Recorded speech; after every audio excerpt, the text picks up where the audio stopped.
আজকের যে ভিডিওটা তোমাদের জন্য নিয়ে এসেছি সেটা হলো কোষ বা সেল সম্পর্কে। কোষ আবিষ্কার করেছিল রবার্ট হুক। রবার্ট হুক নামক বিজ্ঞানী, তিনি কি করেছিল? কোষ আবিষ্কার করেছিল। তিনি যে কোষটা আবিষ্কার করেছিলেন সেটা মৃত কোষ। পরবর্তীকালে সজীব কোষ আবিষ্কার করেছিলেন লিওয়েন হক নামক বিজ্ঞানী। এবং এই কোষ সম্পর্কে একটা সেল থিওরি বা কোষ তত্ত্ব বা কোষবাদ দিয়েছিল দুইজন জার্মান উদ্ভিদবিদ এবং প্রাণীবিদ, স্লেডেন এবং সোয়ান। স্লেডেন এবং সোয়ানের মত অনুযায়ী জীবনের একক হলো কোষ, তার মানে জীবদের গঠনগত একক এবং কার্যগত একক হলো কোষ বা সেল থিওরি নামে পরিচিত সেটা। পরবর্তীকালে এইটা আধুনিক কোষবাদ বা সেল ডক্ট্রিন নামে পরিচিত হয়েছে। তো এই যে কোষবাদ, এইখানে রুডলফ ভিরচাউ বলে একজন বিজ্ঞানী আছে, তিনি বলেছিলেন ওমিনিস সেলুলা ই সেলুলা, ওমিনিস সেলুলা ই সেলুলা, অর্থাৎ পুরানো মাতৃকোষ থেকেই কোষের উৎপত্তি ঘটে। তো এই কোষ সম্পর্কে আমরা কিছু কথা জানতে গিয়ে আমরা দেখব cell as the basic unit of life, জীবনের একক হলো কোষ। এই যে জীবনের একক বলছে, যেমন বাড়ি তৈরি করতে গেলে অনেকগুলো ইট নিয়ে নিয়ে একটা বাড়ি তৈরি হয়, সেরকম তাহলে বাড়িটার একক যদি ইটটাকে বলা হয়, আমাদের দেহটা এরকম দেহটা অসংখ্য কোষ দিয়ে তৈরি, তাহলে ওই একটা একটা কোষকে বলছে আমাদের, আর একটা একটা অংশকে বলছে আমাদের ইউনিট বা একক, বা যেটাকে আমরা সেল বলছি, কুঠরি বা কোষ বলছি। মৌচাকটা তৈরি হয় যেমন অসংখ্য কুঠরি দিয়ে তৈরি, সেল দিয়ে তৈরি, ঠিক আমাদের দেহটাই একটা কোষ থেকে এর থেকে একটা জীবদেহ গঠিত হতে পারে যেমন অ্যামিবা, আবার অনেক কোষ নিয়ে একটা জীবদেহ কিন্তু গঠিত হতে পারে। এই যে কোষটা সম্পর্কে জানতে গিয়ে আমরা দেখব প্রোক্যারিওটা এবং ইউক্যারিওটা দুটো শব্দ এটার প্রচলন করেছিল ফট নামক বিজ্ঞানী। যদিও কোষটাকে বর্তমানে আমরা তিনটা ভাগে ভাগ করি, একটা হচ্ছে প্রোক্যারিওটিক সেল বা প্রোক্যারিওটিক কোষ, মেসোক্যারিওটিক সেল বা মেসোক্যারিওটিক কোষ এবং ইউক্যারিওটিক সেল বা ইউক্যারিওটিক কোষ। তো তিনটার তুলনামূলক আমি আলোচনা সংক্ষিপ্ত একটু দিয়ে দিই। প্রোক্যারিওটিক, ক্যারিয়ন কথাটা থেকে এসেছে ক্যারিওটিক, যেটা হচ্ছে নিউক্লিয়াস, আদি নিউক্লিয়াস, মধ্য নিউক্লিয়াস আর প্রকৃত বা আদর্শ নিউক্লিয়াস। তো নিউক্লিয়াসের গঠন যদি আমরা দেখি তাহলে দেখতে পাবো প্রোক্যারিওটিকদের ক্ষেত্রে নিউক্লিয়াসটা সুগঠিত নয়। একটা সুগঠিত নিউক্লিয়াসের নিউক্লিয় পর্দা, নিউক্লিওলাস, নিউক্লিওপ্লাজম এবং নিউক্লিয় জালিকা বা ক্রোমাটিন জালিকা, এই চারটা অংশ এক বা একাধিক অংশ যদি না থাকে তখন সেটাকে বলা হবে আদি নিউক্লিয়াস, যেটা প্রোক্যারিওটিকদের ক্ষেত্রে বর্তমান। এবং এই ধরনের নিউক্লিয়াসকে বলা হচ্ছে নিউক্লিওয়েড বা ব্যাকটেরিয়াল ক্রোমোজোম বা জেনোফোর নামে পরিচিত। প্রোক্যারিওটিকদের ক্ষেত্রে ঠিক এই রকমের নিউক্লিয়াসটাই থাকে, এক বা একাধিক অংশ থাকে না। মেসোক্যারিওটিকদের ক্ষেত্রে কি হবে না, মেসোক্যারিওটিকদের ক্ষেত্রে সুগঠিত নিউক্লিয়াস থাকবে, ইউক্যারিওটিকদের ক্ষেত্রেও সুগঠিত নিউক্লিয়াস থাকবে। কোষ অঙ্গাণু বলতে কি না, একক পর্দা ঘেরা যে সমস্ত কোষীয় অঙ্গাণু তাদের কথাই বলছি আমরা, যেমন mitochondria, Golgi body, endoplasmic reticulum ইত্যাদি কোষ অঙ্গাণুগুলো প্রোক্যারিওটিক কোষের ক্ষেত্রে থাকবে না। মেসোক্যারিওটিকদের কোষের ক্ষেত্রে শুধুমাত্র ক্লোরোপ্লাস্ট নামক কোষ অঙ্গাণুটি থাকবে, আর ইউক্যারিওটিকদের ক্ষেত্রে কিন্তু ওই সমস্ত একক পর্দা ঘেরা কোষীয় অঙ্গাণুগুলো থাকবে। রাইবোজোম, এই রাইবোজোম হচ্ছে একক পর্দাবিহীন কোষ অঙ্গাণু, এদের ক্ষেত্রে থাকে প্রোক্যারিওটিকদের ক্ষেত্রে 70S, মেসোক্যারিওটিকদের ক্ষেত্রে 80S এবং ইউক্যারিওটিকদের ক্ষেত্রেও থাকবে 80S প্রকৃতির। এই এস কথাটার অর্থ হচ্ছে সেডিমেন্টেশন কোএফিসিয়েন্ট, বা এটাকে বলছে অবক্ষেপণ গুণাঙ্ক বা থিতানোর হার। এটা সম্পর্কে বিস্তারিত আমি অন্যদিন আলোচনা করব। এটা বিজ্ঞানী ভেদবার্গ আবিষ্কার করেছিল, তার প্রথম অক্ষর এস দিয়ে শুরু হয় বলে এটাকে এস দিয়ে চিহ্নিত করা হয়। ওকে, ক্রোমোজোম যদি দেখি, প্রোক্যারিওটিকদের ক্ষেত্রে সাধারণত আদর্শ ক্রোমোজোম তৈরি হয় না, এটা নিউক্লিয় প্রোটিন দিয়ে সাধারণত তৈরি হয়। মেসোক্যারিওটিকদের ক্ষেত্রে আম্লিক প্রোটিন, যেটাকে নন হিস্টোন প্রোটিন দিয়ে তৈরি হবে, ক্রোমোজোম তৈরি হবে এবং সেটা আম্লিক প্রোটিন দিয়ে। আর ইউক্যারিওটিকদের সাধারণত ক্ষারীয় প্রোটিন থাকবে এবং আম্লিক প্রোটিন দুটোই থাকে, ক্ষারীয় প্রোটিন মানে হিস্টোন প্রোটিনের পরিমাণ বেশি থাকবে ইউক্যারিওটিকদের ক্ষেত্রে ক্রোমোজোম। কোষ বিভাজন যদি দেখি, প্রোক্যারিওটিক এবং মেসোক্যারিওটিক দুটোই কিন্তু অ্যামাইটোসিস পদ্ধতিতে, মানে নিম্ন শ্রেণীর কোষ বিভাজন। আর ইউক্যারিওটিকদের ক্ষেত্রে বেশিরভাগ মাইটোসিস এবং মিওসিস, এছাড়া অ্যামাইটোসিসও ঘটবে এদের ক্ষেত্রে। তার মানে এদের ক্ষেত্রে অ্যামাইটোসিস, মাইটোসিস এবং মিওসিস তিনটাই ঘটবে। কোষ প্রাচীর বা থিকা প্রোক্যারিওটিকদের কোষ প্রাচীর থাকবে, তবে ওটা মিউকোপেপটাইড বা পেপটাইড ও গ্লাইকেন দ্বারা গঠিত হয়। সাধারণত ব্যাকটেরিয়াদের ক্ষেত্রে আমরা দেখেছি মেসোক্যারিওটিকদের কোষ প্রাচীরের পরিবর্তে থিকা বা পেলিকল থাকে, আর ইউক্যারিওটিকদের ক্ষেত্রে কোষ প্রাচীর থাকে, কেবলমাত্র উদ্ভিদ কোষের ক্ষেত্রে হলে থাকবে, প্রাণী কোষের থাকবে না, সেটা সেলুলোজ দিয়ে গঠিত হবে। এবার উদাহরণ হিসাবে যদি দেখি প্রোক্যারিওটিক কোষের উদাহরণ হচ্ছে ব্যাকটেরিয়া হবে, নীলাভ সবুজ শৈবাল বা ব্লু গ্রিন অ্যালগি হবে, পিপিএলও প্লিরোনিউমোনিয়া লাইক অর্গানিজম, প্লিরোনিউমোনিয়া লাইক অর্গানিজম যেটা পিপিএলও, যেটা মাইকোপ্লাজমা বলতে পারি আমরা। এটার প্রকৃতি হচ্ছে গ্রাম নেগেটিভ প্রকৃতির, গ্রাম নেগেটিভ যে ধরনের ব্যাকটেরিয়া হয় সেই ধরনের পিপিএলও। মেসোক্যারিওটিকদের উদাহরণ আমরা হিসাবে যদি দেখি তা নকটিলিউকা নামক যে প্রোটোজোয়া আদ্যপ্রাণী, ডিনোফ্লাজিলেট জাতীয় যে সমস্ত শৈবালগুলো আছে, জিমনিডিয়াম, পেরিডিয়াম ইত্যাদি শৈবালগুলো এর মধ্যে পড়ে। আর ইউক্যারিওটিক এগুলো ব্যতীত যেগুলো থাকে বেশিরভাগই অ্যামিবা থেকে আরম্ভ করে আমরা মানুষ পর্যন্ত সমস্ত জীবদেহগুলো বেশিরভাগ এগুলো হচ্ছে ইউক্যারিওটিক প্রকৃতির হচ্ছে। তাহলে এই গেল কোষের সম্পর্কে একটু ব্যাপার। এবার কোষ পড়তে গিয়ে আমরা তিনটে টার্ম এখানে জেনে রাখবো। একটা হচ্ছে ভাইরাস। ভাইরাসটা হচ্ছে কি, ভাইরাস হচ্ছে জীবও না জড়ও না, জীব জড়ের মধ্যবর্তী পর্যায়ের একটা বস্তু, যেমন আমরা বলছি করোনা ভাইরাস, তারপরে HIV ভাইরাস, পোলিও ভাইরাস ইত্যাদি ভাইরাস, যেটার নিউক্লিক অ্যাসিডটা ডিএনএ অথবা আরএনএ যে কোনো এক প্রকারের হয়, তবে ব্যতিক্রমীয় থাকতে পারে, সেগুলো আলোচনা পরে হবে। ভাইরয়েড, ভাইরয়েড হচ্ছে ক্যাপসিড থাকে না, মানে খোলকটা থাকে না, ভাইরাসের যেমন খোলক থাকে এদের খোলক থাকে না, নগ্ন প্রকৃতির হবে এবং নিউক্লিক অ্যাসিডটা এদের আরএনএ প্রকৃতির হবে, তখন তাদের নাম হবে viroid. Potato spindle tuber viroid, আলু গাছের রোগ সৃষ্টি করে এটা। প্রায়ন্স বা প্রিয়ন্স নামে পরিচিত একটা কেবলমাত্র হিস্টোন প্রোটিন দিয়ে গঠিত, ক্ষারীয় প্রোটিন দিয়ে গঠিত এই জীবটা, এদেরকে বলছে প্রায়ন্স বলা হবে। এই তিনটা টার্ম আমরা জেনে রাখলাম এখানে। সংক্ষেপে প্রোক্যারিওটিক কোষের মধ্যে কী কী অংশগুলো থাকছে আমি সেগুলো একটু আলোচনা করি। প্রোক্যারিওটিক কোষের গঠন কী হবে তা আমরা দেখছি। নিউক্লিওয়েড থাকে প্রধান, এদের জেনেটিক বস্তু বা নিউক্লিয়ার পদার্থটা সাধারণত আদর্শ প্রকৃতির হয় না বলে এটার নাম হচ্ছে নিউক্লিয়েট বা ব্যাকটেরিয়াল ক্রোমোজোম বা জেনোপোর, যেটা মূলত ডিএনএ দ্বারা গঠিত হয়। এর জেনেটিক বস্তু একটা জনু থেকে পরবর্তী জনুতে বয়ে নিয়ে যায়, এদের মুখ্য কাজ। সাইটোপ্লাজম, যে ছবিটা আমরা দেখতে পাচ্ছি সেই ছবিটার মধ্যে সাইটোপ্লাজম থাকবে, সেই সাইটোপ্লাজমে থাকে 70 রাইবোজোম, যেগুলো প্রোটিন সিনথেসিসে অংশগ্রহণ করা বা প্রোটিন ফ্যাক্টরি নামে পরিচিত, প্রোটিন তৈরি করা।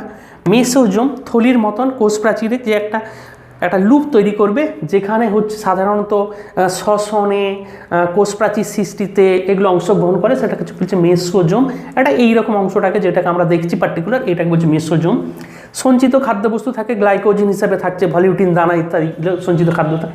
প্লাজমিড থাকে, এই ডিএনএ ছাড়াও, এই নিউক্লিওয়েটের ডিএনএ ছাড়াও অপর যে চক্রাকার একটা নগ্ন ডিএনএ থাকে, যেটা হচ্ছে প্লাজমিড বলা হয়। এটা হচ্ছে অ্যান্টিবায়োটিক প্রতিরোধী হিসাবে, তারপরে যৌনতা নির্ধারণে সাহায্য করা, এটা হচ্ছে প্লাজমিড, প্লাজমিড নামে পরিচিত আমরা বলতে পারি। ক্রোমাটোপোর থাকে, ল্যামেলা বা ভেসিকল ক্ষুদ্র ক্ষুদ্র থলির মতন বা নলের মতন অংশগুলো থাকে। ব্যাকটেরিয়াল ক্লোরোফিল বা রঞ্জক পদার্থ থাকে, এই ক্রোমাটোফোরগুলিতে, যেগুলো হচ্ছে সালোক সংশ্লেষ করাই এদের মুখ্য কাজ। এছাড়া ব্যাকটেরিয়া কোষ বা প্রোক্যারিওটিক কোষে ফ্ল্যাজেলা থাকতে পারে, যেগুলো ফিলি বা পিম্বরি নামেও পরিচিত হতে পারে। ফিলিন বা পিম্বরি প্রোটিন দিয়ে তৈরি হয় ফ্ল্যাজেলা। এছাড়া এই ব্যাকটেরিয়া বা প্রোক্যারিওটিক কোষের চতুর্দিকে যে কোষ আবরক থাকে, সেই কোষ আবরকের মধ্যে সবথেকে বাইরে থাকে একটা স্লাইম স্তর, পলিস্যাকারাইড, লাইপোপলিস্যাকারাইড দ্বারা গঠিত স্লাইম স্তর। তারপরে থাকছে কোষ প্রাচীর, তার ভেতরে থাকবে কোষ প্রাচীর, এটা জেলির মতন একটা স্বচ্ছতর স্তর। এরপরে থাকছে কোষ প্রাচীর, মিউকোপেপটাইড বা পেপটাইড ও গ্লাইকেন দ্বারা গঠিত হবে। আর ভেতরে থাকে এই লাইপোপ্রোটিন নির্মিত একক পর্দা, কোষ পর্দা বা ইউনিট মেমব্রেন থাকে, এগুলো থাকে। এটা একটা প্রোক্যারিওটিক কোষের গঠন। এরপরে আমরা আসছি ইউক্যারিওটিক কোষ। ইউক্যারিওটিক কোষের মধ্যে যে অংশগুলো থাকে পরপর আমরা আলোচনা করব। ইউক্যারিওটিক কোষের প্রথমে যেগুলো পাবো, একটা ছকের মধ্যে তোমরা দেখতে পাচ্ছ এই অংশগুলো তোমাদের থাকে। এই অংশগুলো পরপর আমি এক এক করে আলোচনা করছি। প্রথমে সেল ওয়াল বা কোষ প্রাচীর। একটা কোষ, এই কোষটার সবথেকে বাইরে আমাদের যেমন একটা প্রাচীর থাকে বাড়ির, সেরকম একটা প্রাচীর আছে সেলুলোজ দ্বারা গঠিত। আর যদি প্রোক্যারিওটিক হয় সেটা তো আলাদা কথা, আগেই বলেছি। ইউক্যারিওটিকের ক্ষেত্রে সেলুলোজ, মুখ্যত সেলুলোজ দিয়ে গঠিত জড়, দৃঢ়, পুরু, স্থিতিস্থাপক, ভেদ্য একটা আবরণ, যেটা একটা বাইরের আঘাত থেকে রক্ষা করে কোষের আকৃতি প্রদান করে, সেটাকে আমরা বলছি কোষ প্রাচীর। এই কোষ প্রাচীরের উৎপত্তিটা হয় সাধারণত দেখা যায় গলগি বডি এবং এন্ডোপ্লাজমিক রেটিকিউলামের থেকে। এই যে ভেসিকলগুলো কোষ জমা হয়, ফ্রাগমোপ্লাস্টে পরিণত হয়, যেগুলো কোষ প্রাচীর, কোষ বিভাজনের সময় কোষ প্রাচীর তৈরি করতে সাহায্য করে। গঠনটা কীরকম না, একটা কোষ প্রাচীরের মধ্যে আমরা দেখব তিনটা জিনিস রয়েছে। একটা হচ্ছে মুখ্য প্রাচীর প্রাইমারি ওয়াল, মিডিল ল্যামেলা বা মধ্যচ্ছদা, আর একটা হচ্ছে সেকেন্ডারি ওয়াল বা গৌণ প্রাচীর। প্রথমটা হচ্ছে মুখ্য প্রাচীর, এই ছবিতে তোমরা দেখতে পাচ্ছ এটা মুখ্য প্রাচীর, এটা গৌণ প্রাচীর এবং এই মাঝখানেরটা মিডিল ল্যামেলা, ক্যালসিয়াম এবং ম্যাগনেসিয়াম পেকটেট দিয়ে গঠিত মিডিল ল্যামেলাটা। আর এই গৌণ প্রাচীরটা হচ্ছে সেলুলোজ ছাড়াও হেমিসেলুলোজ, কিউটিন, সুবার ইত্যাদি পদার্থ থাকে, আর এটাতে অসমভাবে জমা হওয়ার জন্য নানা রকম অলঙ্করণ তৈরি হয়। এই কোষ প্রাচীরের মধ্যে আরেকটা জিনিস পাবো যেটা হচ্ছে প্লাজমোডেসমাটা। প্লাজমোডেসমাটা কি, এই যে ছবিটা দেখতে পাচ্ছ, এই ছবিটার মধ্যে তোমরা দেখো যে সূক্ষ্ম সূক্ষ্ম ছিদ্রপথ সাইটোপ্লাজমিক সংযোগ পাশাপাশি দুটি কোষের মধ্যে, যার মধ্যে জল, খনিজ লবণ ইত্যাদি আদান প্রদান ঘটে, সেটাকে বলবো প্লাজমোডেসমাটা। এই ছবিটার মধ্যে ক্লিয়ার দেখা যাচ্ছে। এইগুলো তোমাদের সংক্ষেপে কোষ প্রাচীর। এই কোষ প্রাচীরের কাজ কি, প্রথমে বলেছি কোষের আকৃতি প্রদান করা, কোষকে যান্ত্রিক দৃঢ়তা প্রদান করা, কোষের সজীব অংশটাকে রক্ষা করা, কোষ ভেদ্য হওয়ার জন্য জল, খনিজ লবণ ইত্যাদি সহজেই ব্যাপন প্রক্রিয়ায় পরিচালিত হতে পারে। প্লাজমোডেসমাটার মধ্য দিয়ে আমাদের জানি সাইটোপ্লাজমিক সংযোগ এবং জল, খনিজ লবণের আদান প্রদান ঘটতে পারে। এইগুলো সব কোষ প্রাচীরের মূলত কাজ। এর পরের যে অংশটা আমরা দেখব সেটা হচ্ছে সেল মেমব্রেন। এই ছবিতে দেখতে পাচ্ছ সেল মেমব্রেন, কোষ পর্দা, প্লাজমা পর্দা, প্লাজমা মেমব্রেন নামে পরিচিত। এটা নাগেলি এবং ক্র্যামার এটা হচ্ছে পর্যবেক্ষণ করেছিল এবং পরবর্তীতে প্লোই নামক বিজ্ঞানী তিনি এই কোষ প্রাচীর প্লাজমা পর্দা নামকরণটা করেছে। উৎপত্তিটা হয় কোথা থেকে না, এই যে সাইটোপ্লাজম থাকে কোষের, এই যে ছবিটা দেখতে পাচ্ছ সাইটোপ্লাজম, এই সাইটোপ্লাজমের বাইরের স্তরটা পরিবর্তিত হয়ে কোষ পর্দাতে পরিবর্তিত হয়। গঠনটা কি, এই গঠন সম্পর্কে দুটো মতবাদ আছে। একটা হচ্ছে একক পর্দা মডেল বা ইউনিট মেমব্রেন, যেটা বিজ্ঞানী দিয়েছিল রবার্টসন, আর একটা আধুনিক মতবাদ যেটাকে বলছে ফ্লুইড মোজাইক মডেল, যেটা সিঙ্গার এবং নিকলসন ক্যালিফোর্নিয়া বিশ্ববিদ্যালয়ের অধ্যাপক এরা ছিল, এই সর্বাধুনিক মতবাদটা দিয়েছিল ফ্লুইড মোজাইক মডেল। একক পর্দা মডেল অনুযায়ী কোষ পর্দার ছবিটা তোমরা এই যে স্ক্রিনে দেখতে পাচ্ছ এই রকম হবে। এতে 75 থেকে 100 অ্যাংস্ট্রম চওড়া হয়। পিএলপি প্রোটিন, বাইরের দিকে প্রোটিন, ভেতরের দিকে প্রোটিন, মাঝখানে দ্বিস্তরী লিপিডের স্তর থাকে। এটা প্রোটিনটা 20 অ্যাংস্ট্রমের মতন চওড়া হবে, লিপিডটা ফসফোলিপিড প্রকৃতির হবে যেটা 35 অ্যাংস্ট্রম, এবং প্রোটিনটা 20 অ্যাংস্ট্রম প্রকৃতির। এই যে আমরা এইখানে দেখতে পাবো প্রোটিনের দিকে যে মেরুগুলো আছে এগুলো পোলার এন্ড, এটা পজিটিভ বা নেগেটিভ হতে পারে, তাহলে এইগুলো হচ্ছে পোলার এন্ড প্রকৃতির। আর মাঝখানটাকে বলছে নন পোলার এন্ড, এটা হচ্ছে নিস্তরিত প্রকৃতির হবে। আর ফ্লুইড মোজাইক মডেলের ছবিটা হচ্ছে এই রকম। এই ছবিটাতে তোমরা যেটা দেখতে পাচ্ছ এখানে দ্বিস্তরী যে ফসফোলিপিড থাকে সে লিপিড স্তরের মধ্যে প্রোটিন অণুগুলো ভাসমান অবস্থা, মানে ডুবে ডুবে বরফ যেমন ভাসে, সাগরের জলে যেমন ডুবে ডুবে বরফগুলো যেভাবে ভাসে একটা নকশা তৈরি হবে। ওই জন্য বলেছে ফ্লুইড তরলের মধ্যে মোজাইক নকশা করা আছে, ফ্লুইড মোজাইক মডেল। এইভাবে ফসফোলিপিডের মধ্যে প্রোটিন অণুগুলো ভাসমান অবস্থায় থাকে। ওই তার সঙ্গে 8 থেকে 10% কার্বোহাইড্রেট কিন্তু থাকতে পারে গ্লাইকোলিপিড বা গ্লাইকোপ্রোটিন রূপে। ছবিটা ঠিক এই রকম, আমি বিস্তারিত আলোচনাতে যাচ্ছি না। এই কোষ পর্দার কাজ যদি দেখি আমরা বলবো কোষের ভেতরে সজীব অংশটাকে রক্ষা করা এর একটা কাজ হবে। তারপরে হচ্ছে Golgi body, endoplasmic reticulum, mitochondria, নিউক্লিয়াসের পর্দা ইত্যাদি কোষ পর্দা থেকে উৎপন্ন হয়। তার মানে কোষ অঙ্গাণু সৃষ্টিতে একটা মুখ্য ভূমিকা আছে। অভিস্রবণের মধ্যে একটা অভিস্রবণী পর্দা হিসাবে কাজ করে, অভিস্রবণী পর্দা হিসাবে কাজ করে, তার মানে অভিস্রবণী প্রতিবন্ধকতায় কাজ করে। তারপরে হচ্ছে পিনোসাইটোসিস এবং ফ্যাগোসাইটোসিসের মাধ্যমে কোষের মধ্যে তরল বা কঠিন বস্তু গ্রহণ করতে পারে আবার বা বর্জনও করতে পারে, এরকম একটা কাজ এমিওসাইটোসিস, রিভার্স পিনোসাইটোসিস ঘটাতে পারে। কোষ পর্দাটা তাহলে কি না, লাইপোপ্রোটিন নির্মিত ত্রিস্তরীয় যে সজীব প্রভেদক ভেদ্য আবরণ, যে সমস্ত সজীব কোষের সাইটোপ্লাজমের বাইরে একটা পাতলা স্থিতিস্থাপক আবরণ থাকে, সেটাকেই বলছি কোষ পর্দা বা প্লাজমা মেমব্রেন বলবো আমরা। এই কোষ পর্দা পড়তে গিয়ে আমাদের দুটো জিনিস মনে রাখতে হবে, একটা হচ্ছে সেল কোড বা গ্লাইকোক্যালিক্স। বিজ্ঞানী বেনেট এই শব্দটা প্রচলন করেছিল। সেল কোডটা কি না, অনেক প্রাণী কোষের ক্ষেত্রে কোষ পর্দা যেটা বলছি তার রক্ষণাত্মক একটা আবরণ থাকতে পারে, যেটাকে সেল কোট বা গ্লাইকোক্যালিক্স বলে। কোটের মতন, আমরা যেমন কোট পরি সেরকম কোটের মতন একটা আবরণ আছে। এটা লিপিড এবং পলিস্যাকারাইড দিয়ে সাধারণত তৈরি হয়। এই কোষ পর্দা পড়তে গিয়ে আমরা 3টে টার্ম আমরা মনে রাখবো। একটা হচ্ছে এন্ডোসাইটোসিস, এন্ডো মানে কি ভেতরে প্রবেশ করানো, একটা এক্সোসাইটোসিস মানে বাইরে বের করে দেওয়া, আর এমিওসাইটোসিস একটা আছে। এন্ডোসাইটোসিসের দুটো ভাগ আছে, একটা পিনোসাইটোসিস, একটা হচ্ছে ফ্যাগোসাইটোসিস। বলছি পিনোসাইটোসিস কি, কোষ পর্দা মনে করো এটা। এই পিনোসাইটোসিস যখন কোষ পর্দা এরকম একটা নলের মতন আকৃতি হবে, পিনোজোম তৈরি করবে। আমরা বলি না পিনো করে বেটে দে, পিনো মানে কি একদম সূক্ষ্ম তরল। যখন এরকম নলাকার অংশ গঠন হবে তখন তরল বস্তু যদি কোষ গ্রহণ করে, সেল ড্রিঙ্কিং বা কোষ পান এটাকে আমরা বলছি, এটাকে পিনোসাইটোসিস বলবো। আবার কোষ পর্দা যদি এরকম থলির মতন আকৃতি তৈরি হয়, থলির মতন, তখন কঠিন বস্তুগুলোকে গ্রহণ করবে, আর এটাকে হচ্ছে ফ্যাগোজোম, একটা থলি তৈরি করবে। এইভাবে যখন গ্রহণ করবে খেয়ে ফেলার মতন অবস্থা হবে, আগ্রাসন আমরা বলবো, এটাকে ফ্যাগোসাইটোসিস। তার মানে পিনোসাইটোসিস এবং ফ্যাগোসাইটোসিস প্রক্রিয়ায় কোষ কী করে, তরল এবং কঠিন বস্তু কিন্তু গ্রহণ করতে পারে। এক্সোসাইটোসিস কি না, কোষ থেকে, এই কোষ থেকে এগুলো এখানে আসছে, যখন কোষ থেকে কোনো উৎসেচক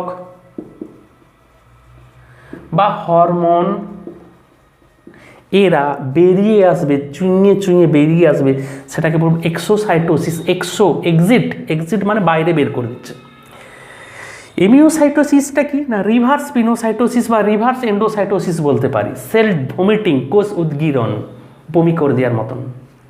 একটা কোষ, এখানে কোষের মধ্যে যে কঠিন বস্তু বা তরল বস্তু নিয়ে একটা অংশ তৈরি হচ্ছে, বর্জ্য পদার্থ খারাপ, সেটা আস্তে একটা থলি সদৃশ থলির মধ্যে জমা হবে, গিয়ে এইখানে প্রাচীরের কাছে আসবে, এখানে ফেটে গিয়ে এটা বাইরে নিক্ষিপ্ত হয়ে যাবে। এই প্রক্রিয়াটার নামই হচ্ছে এমিওসাইটোসিস। এরপরে যেটা সবথেকে কোষের গুরুত্বপূর্ণ প্রাণকেন্দ্র মগজ নামে পরিচিত, আমরা সেটা সম্পর্কে আলোচনা করব। নিউক্লিয়াস, কোষের মস্তিষ্ক, প্রাণকেন্দ্র কোষের মগজ নামে পরিচিত। না, কোষের মধ্যে সবথেকে ঘন গোলাকার যে বস্তুটা কোষের প্রায় মধ্যস্থলে বা পাশেও থাকতে পারে, গোলাকার বা ডিম্বাকার যে বস্তুটা বংশগত বস্তু বহনে, প্রজাতি, পরিব্যক্তি, প্রকরণ, বিবর্তন এবং কোষের যাবতীয় ক্রিয়া বিপাক ক্রিয়া নিয়ন্ত্রণে অংশগ্রহণ করে, তাকে আমরা বলছি নিউক্লিয়াস। বিজ্ঞানী রবার্ট ব্রাউন তিনি পর্যবেক্ষণ এবং নামকরণ করেছিল বলে তাকে বলা হচ্ছে এই নিউক্লিয়াসের আবিষ্কারকর্তা, রবার্ট ব্রাউন। বিজ্ঞানী রবার্ট ব্রাউন এটার হচ্ছে আবিষ্কারকর্তা। উৎপত্তি যদি দেখি আমরা নিউক্লিয়াসটা, ক্রোমাটিন পদার্থগুলো দলবদ্ধ হয়, নিউক্লিয় পর্দা দ্বারা আবৃত হয়ে নিউক্লিয়াসের উৎপত্তি ঘটায়। একটা আদর্শ নিউক্লিয়াসের গঠন যেহেতু আমরা পড়ছি, তারা আমরা দেখব চারটা অংশ থাকে। একটা হচ্ছে নিউক্লিয়ার মেমব্রেন বা নিউক্লিয় পর্দা বা ক্যারিওথিকা নামে পরিচিত।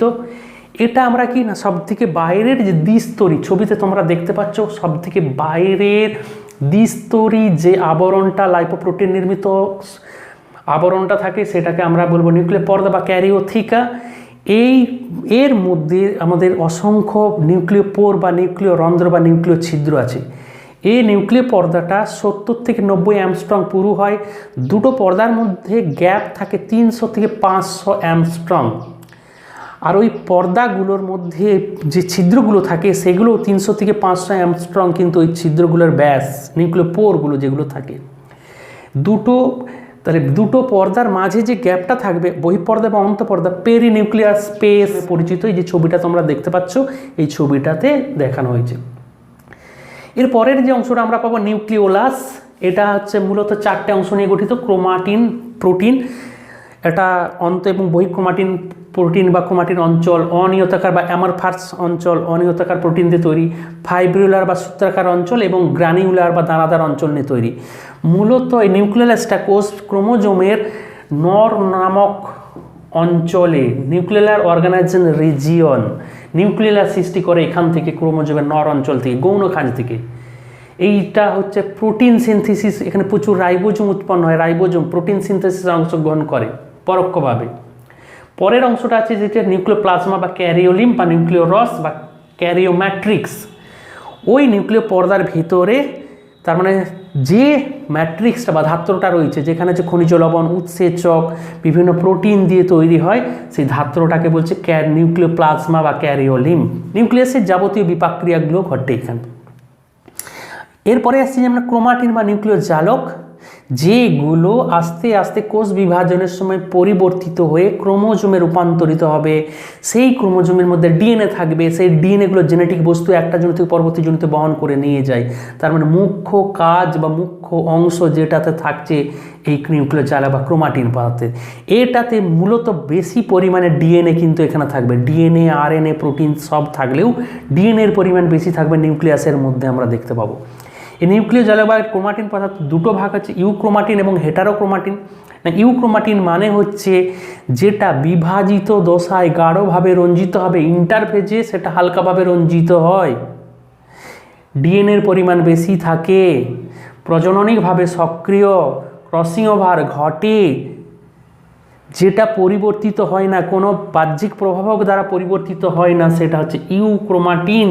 ইউ মানে তুমি পরিবর্তিত হবে না, তোমার মধ্যে সব ভালো যেগুলো থাকবে, মানে ডিএনএ যা বৈশিষ্ট্য, ক্রসিং ওভার, তারপরে হচ্ছে প্রজননিকভাবে সক্রিয়, সেইগুলো সব ইউক্রোমাটিন। উল্টোটা হচ্ছে হেটারোক্রোমাটিন, বেশিরভাগ সময় কুণ্ডলীকৃত থাকে, কোষ বিভাজনের সময় হালকাভাবে আর ইন্টারফেজে গাঢ়ভাবে রঞ্জিত হবে, প্রজননিকভাবে নিষ্ক্রিয়, ক্রসিং ওভার ঘটে না।